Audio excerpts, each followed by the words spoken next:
guess what? Our list is done.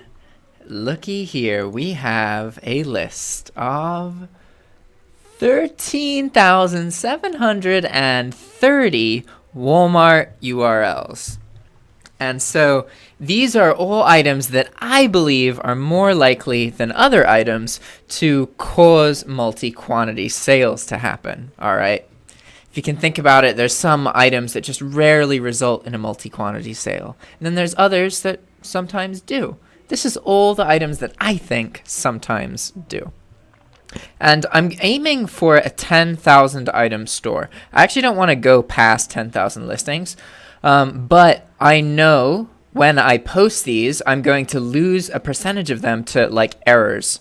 And that's just part of bulk posting. So you always want to make lists that are bigger than what you want your end result to be, and then just kind of fine tune them more and more, right? So what can I tell you guys about this list? So, well, why don't we first alphabetize it? That's always a good idea. So I'm going to get rid of this information here because this is pretty much just a header, right? We're going to get rid of all of this. Now we just have the list of items. And I've already gone through it, but just for sake of argument, I'll do it again. And we're going to edit, permute lines, and only have unique items here. Because you'll find that when you bulk post, you get tons and tons of duplicates. So it's really easy to think you have like 50,000 items, but in reality you actually only have like 5,000 or 6,000 unique items. So it's important to regularly get rid of all of the duplicates. So it's really easy to do with this tool. I love Sublime Text, it's great. So unfortunately they don't have any kind of affiliate stuff, so I can't get supported by them for talking, like sharing the awesome tool that they have, which is frustrating, but it's whatever, right? Okay, so here's our list. We've gotten rid of the uniques, and we're also going to alphabetize it. So you can do this just by clicking F9 or clicking sort lines. And this is useful to get rid of some of the glitches, right?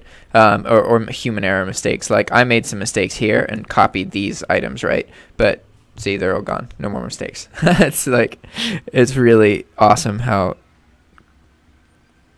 what this software kind of allows you to do. It's completely changed how I think about like information, because now it makes it so that doing a task thousands of times is roughly the same amount of time spent as doing it once, and that is like enables you to do some really cool things with data and links. But anyway, so now these are all uniques, and now you can see that they've been sorted. We can see which items we have a lot from one brand, right? Like here we have a whole patch of Neutrogena items, because luckily brand tends to be the first name in the list. So look at this, Philips Advent. Whoa, tons of that. Philips Advent is a branch of Philips that makes baby-related products. So now I'll talk to you guys about what this list was composed of, because in the first episode, I thought it was only going to be pack of items, but it ended up there were only about like 5,000 valid pack of listings, so I had to add more of them. And so what I did is originally we had this keyword, and so we mined as many of this keyword that was 2-day shipping and also the right price range.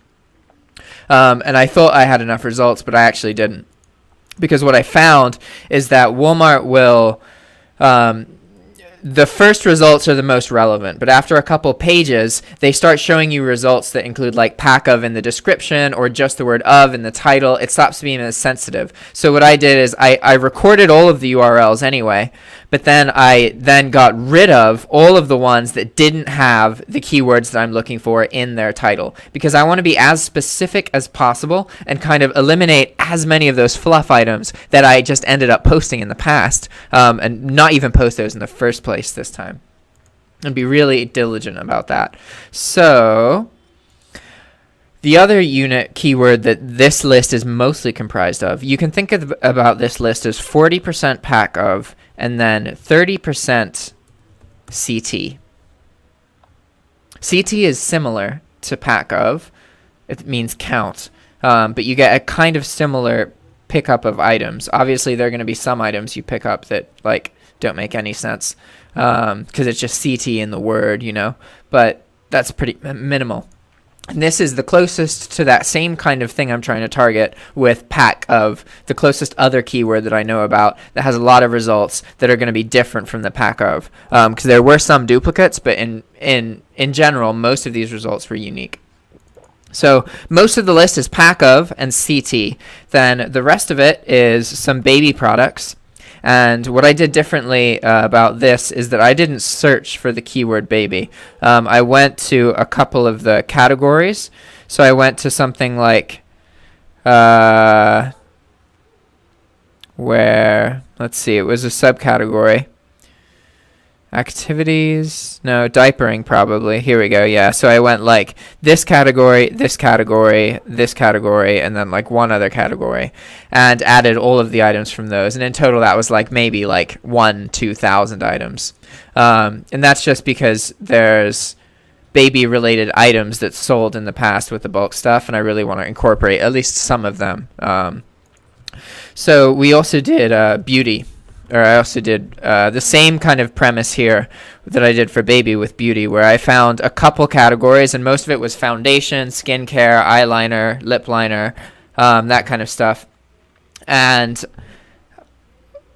I did the same thing where I just posted like 5 subcategories there, and in total that was like 2,000 or 3,000 items.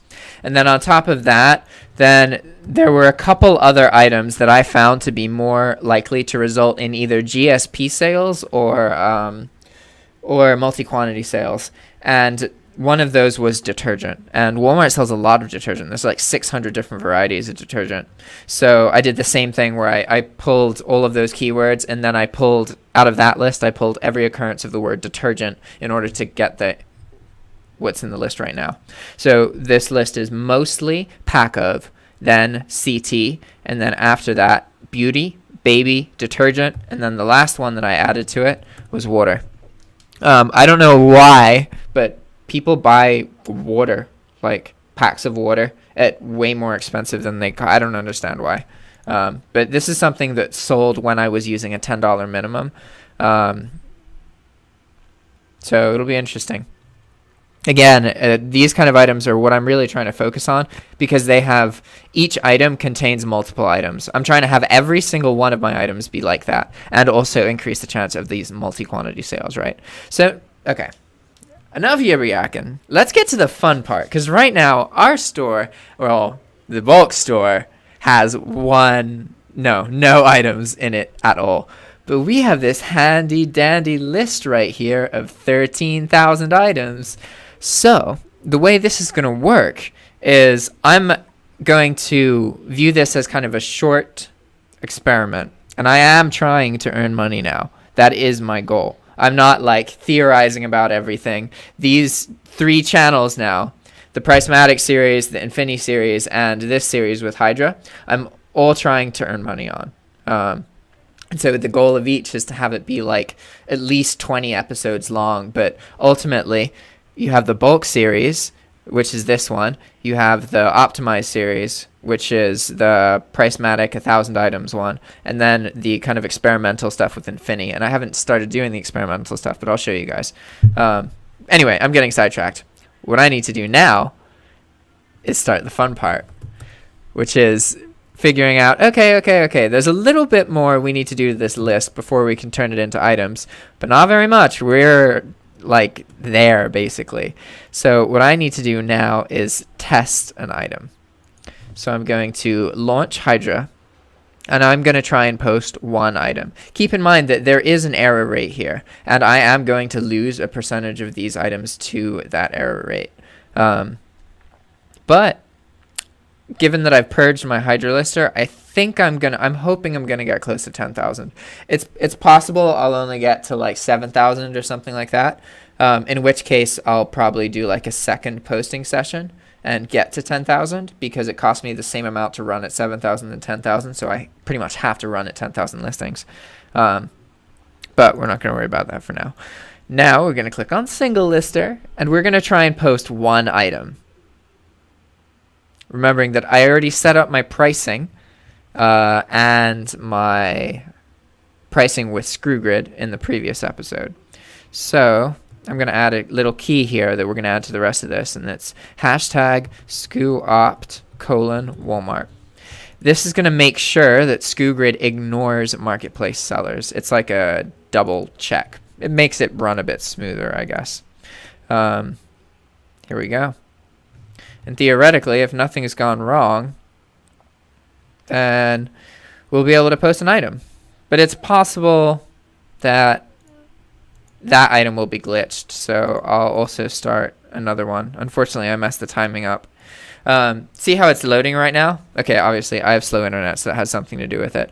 But in general, I found with Hydra Lister, you want to open all of the tabs that you're going to list items with. Like say you're going to list 5 items, you open the 5 listing tabs, and then you all take them to the same step at the same time. Because if you like start some while you're working on others, and Hydra won't load to the next step. So it makes more sense to kind of do each step and then just move to the next tab. I'm not going to do that right now because this one actually loaded, so we'll see.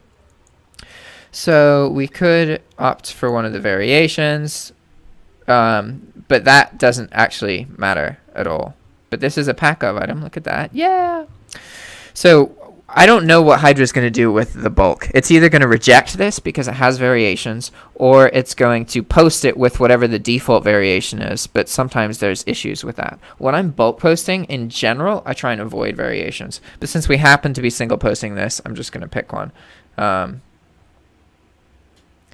I guess, which is more likely to sell, clear or white? I don't know. Burgundy? Sure, why not? Let's go with burgundy plates. And so the default quantity here is 10, but SKUgrid's going to change it to 15. I'm not really worried about that. They should both be 15, but it doesn't really matter. Okay, so this is all good. We should look at the actual item as well, right? So let's go here. Sorry, I'm clicking everything horribly. Where is it? Here we go. Oh, interesting. That link was to the red one. Huh. Okay, that's good to know. I guess we should do the red one then. So this should take us directly to the page. Yeah, okay. What price are we talking about? So let's see if it priced it properly. This is the red one. It's going to cost $8.38 plus $6 in shipping. So that's going to be $14.38.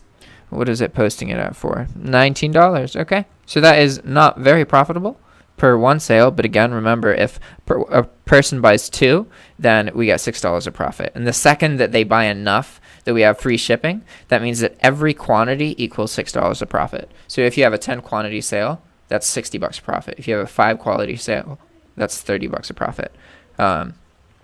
It's nice. I love multi-quantity. So now the moment of truth. Okay, if we're doing the red one, this needs to be the main picture.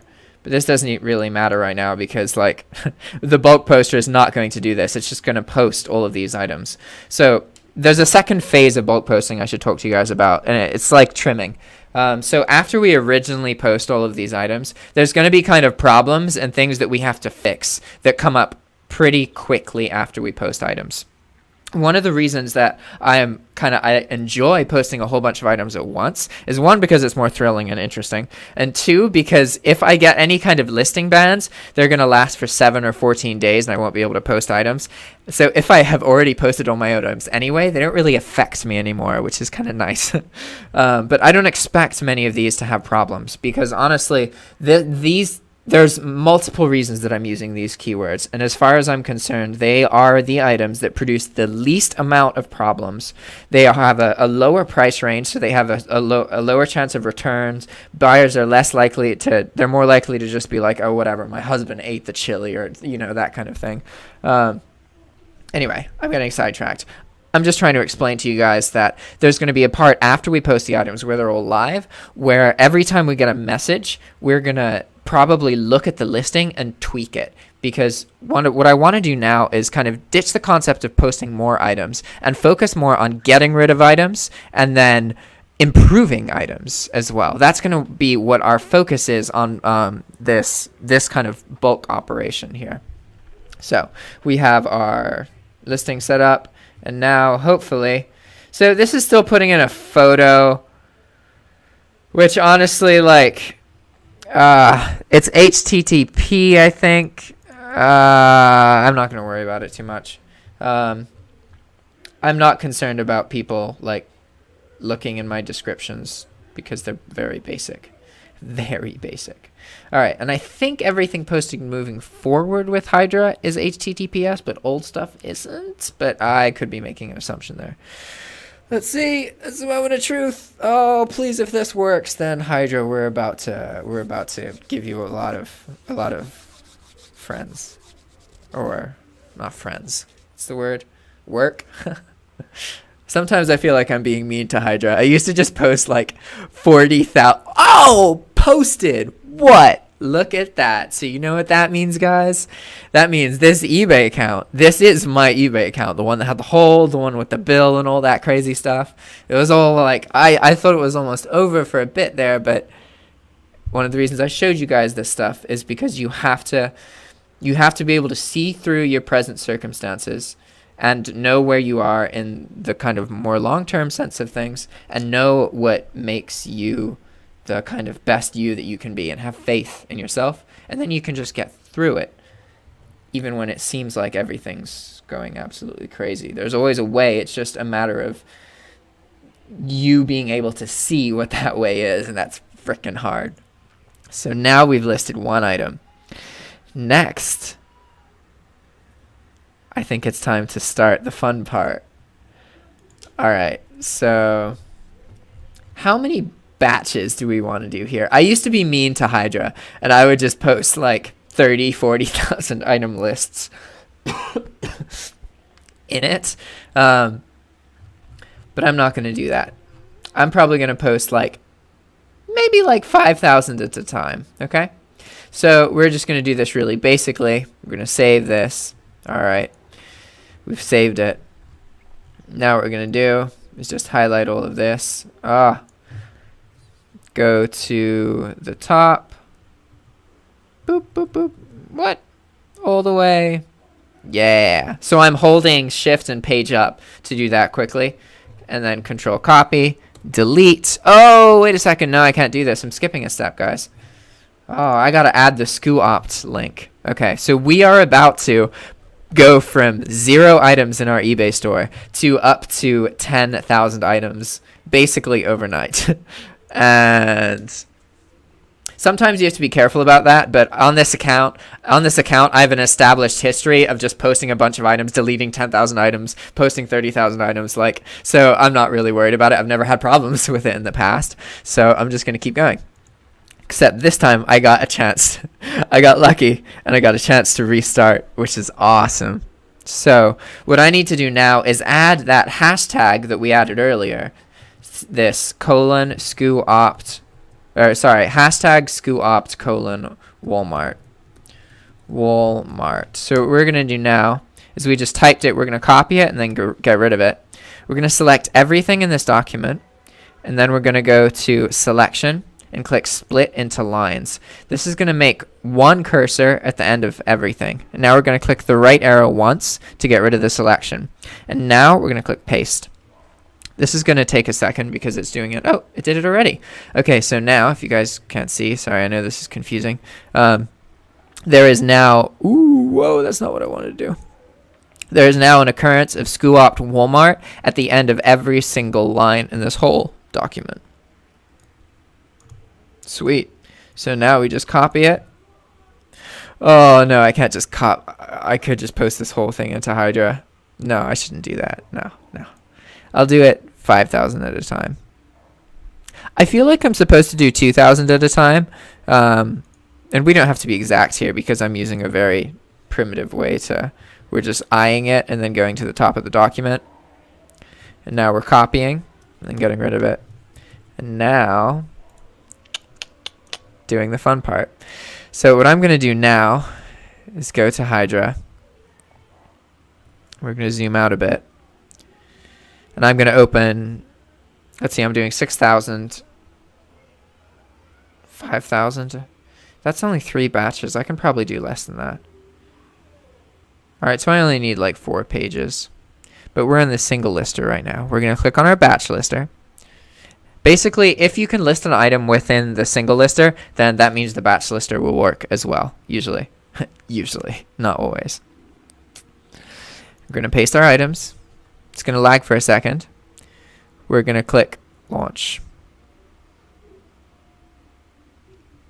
Now, while that's loading, we're going to get our next batch into the clipboard. But our next batches are going to be smaller, probably. Probably aim for like 3,000 items. So here we go. And we do the same thing. We hold shift and page up. Just keep going. That goes to the top. And copy it. Oh, I forgot to open the multiple batch lister tabs. Darn. So now we're going to see what I was talking about, where because I've told Hydra to do something in this tab, now it's not going to be responsive until it finishes doing that. So what you usually want to do is before you launch whatever button you're going to do, whether it's the single lister or the batch lister, you want to open a couple tabs and get them all to this point, because then you can just click like enter and then wait for it and click it here as well, and then also here. So you see how each 3 of those responded at the same time? That's because they were all waiting for Hydra. Okay. So now what we can do is queue here,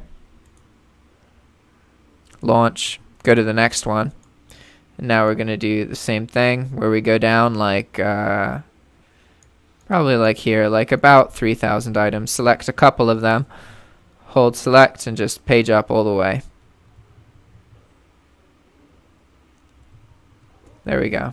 Copy that and get rid of it. So now we're doing the same thing. And see, now I have all these tabs open. So I can enter these in.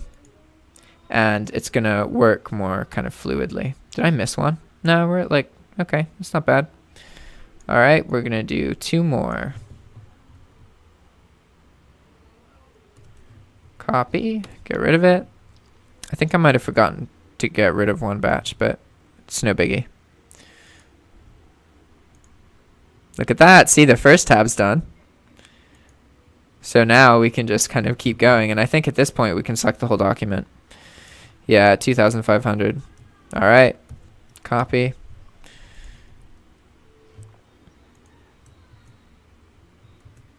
Ha ha ha ha ha ha ha.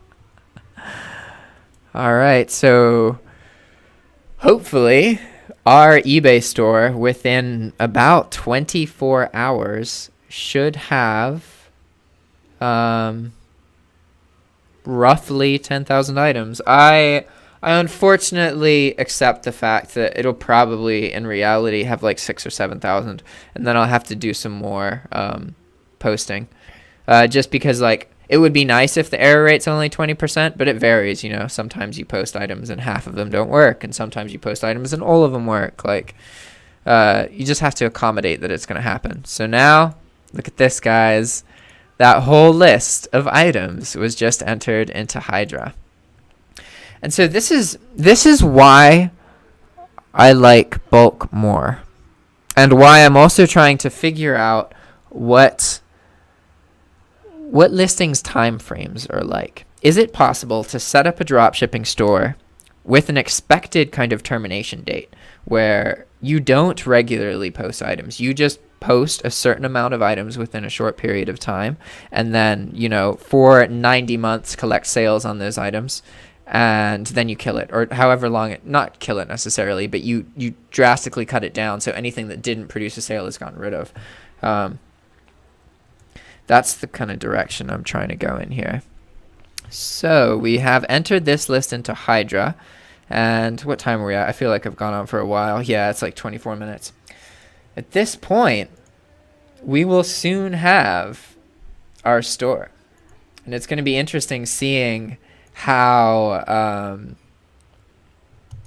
long it takes to get sales, because another thing that's cool about bulk is that you get sales, like, from what I remember, I got sales like the next day after I bulk posted, just because you post so many items, you know what I mean? So if I haven't iterated this to you guys or talked about this, let me take a couple minutes here to talk to you about kind of how I'm trying to compare these two different series. So the Infinii series is kind of a thing on its side where I'm going to do experimental stuff with posting items. And to sum the strategy I'm probably going to be using is I'm going to be much more selective on the Infinii account, way more selective than on anything else. One, because it's a much smaller account, and two, because I really do want to, I have interest in doing bulk in the UK in the long term. So it'll take time to grow an account to the point where it does bulk. So I really should be growing that Infinii account. That'll be in my best interest in the future. But what I'm learning is that you kind of need, like, your success dropshipping has, okay, your talent and your ability to handle things is important, but a lot of it has to do with the feed of items that you are posting. So being able to have a list of items that is more likely to produce sales, right? So you spend as little time as possible worrying about what to post and all that kind of stuff and wasting your time, and as much time as possible just posting items that for whatever reason are more likely to produce a sale. So you can create these lists in many ways, right? Product research can do that, where you identify items that are already selling, so they're more likely to sell. Or you can snipe people who are selling items and see what they're selling and just post what they're selling for the same reason, right? Or you can have some kind of new feed of items. There's tons of different ways, right? And they're all different. But one thing I want to explore is the concept of kind of integrating YouTube into this more, because if you look at some of the most financially successful YouTubers and some of the accounts that earn a lot of money, if you look at like the top 20, a decent amount of them, and I'm talking about maybe like 3 or 4 of them, are toy reviewers, and they literally have their kids open toys and then see their results. And then, like, toy companies pay them a lot of money, and it shows that there's a lot of money in that for it to be, like, one of the reasons they're the most, like, profitable YouTube, or some of the most profitable YouTube channels, is because the toy companies pay so much for the ads and for that kind of, like, when they know that your channel will produce them with marketing. It's just a good indication that there's a lot of money there. So what if I can, like, just figure out a way to get, okay, all of these YouTube channels about toys are going to be talking about certain products. So how can I convert that into just a feed of items to post? Because that would be a pretty small feed and it would be very specific. But because of the kind of recent nature of really popular channels getting to be like do big reviews and get a lot of attention, those are normally going to be newer items, right? So if I could figure out some way to make a feed of that, that would be really cool. Anyway, that is the strategy with the Infinii series. And I haven't really implemented that yet. Everything's just like you guys have noticed. I spent some time, like a week on the Infinii series, a week on Pricematik, and then a week on like bulk. So then it'll switch back. I'm not saying I'll do it in that same order every time, but I'm going to be working on each account, kind of taking it to the next step, or doing bookkeeping or whatever it is that needs to happen. So then the Infinii series is its like own thing. Then we have the Pricematik series, which is 1,000 optimized items. Not perfectly optimized, but the titles have been optimized, to the best of my abilities. 1,000 of those listings. And we're not posting any more. And we're going to trim them, get rid of them, the ones that don't produce sales, keep the ones that produce sales, and see what happens after 90 days. We're also doing that same concept with the bulk account. Except that instead of 1,000 items is going to be a goal of 10,000 items. And the reason that I'm doing 10,000 is because, like, I got used to posting like tens of thousands. It's way more stressful, way bigger insertion fees, but I learned tons. Like, I posted over 200,000 items, and that has given me a lot of experience to then apply into this, right? And the way that the pricing structure works, it's basically, it is 3 cents for your first 10,000 listings. After that, it's 5 cents. So you can use that 10,000 listings that's almost half the insertion fees. Not entirely, it's 0.3 versus 0.5, but it's better than if you have like 20, 30,000, you're paying more per item, right? So I know that kind of, if I can make it work with 10,000 items, that is something that would be viable, right? So yeah, that's both of the series. We're doing the bulk series and the optimized series. The goal is to just create the store and then fine tune it, not producing any more listings, because I'm not saying that that's not a good idea. That will produce more sales. But what we want here is to isolate, okay, if I post this many listings with this strategy, how much money do those listings make me? And when do they start producing sales? And when do they stop producing sales? And in order to really understand all of that, I have to not keep renewing the new items. One of the reasons I'm able to do this is because of these YouTube videos. And that's one thing I want to talk to you guys about as well. There are other ways to monetize the information that you gain about dropshipping, right? Because I have affiliate systems set up with each of these channels, the fact that I'm doing a series showing software, inevitably it's going to get affiliate payments from that, right? I'm not trying to hide that at all. The thing about that is that gives me a level of like comfort, because it monetizes what I'm doing, regardless to whether I'm able to really make a lot of money or if it ends up being worth it, right? So that like people can just see, and just because I can or can't make it work, that doesn't mean other people can or can't make it work. You know, the idea is that I'm just showing people how I am using the software, and then they will either use it or not earn it. But it does give me, like, doing these YouTube videos gives me a backup, because I know that I'll have like my necessities covered by these basic kind of, you know, affiliate payments and YouTube ads and that kind of thing, so that I can be more experimental and learn more about this dropshipping thing. Because if I can establish that kind of, there's a lot of things in the future, guys. But anyway, I've become too babbly at this point. Welcome to the beginning of the next bulk series. I'm excited. Ciao.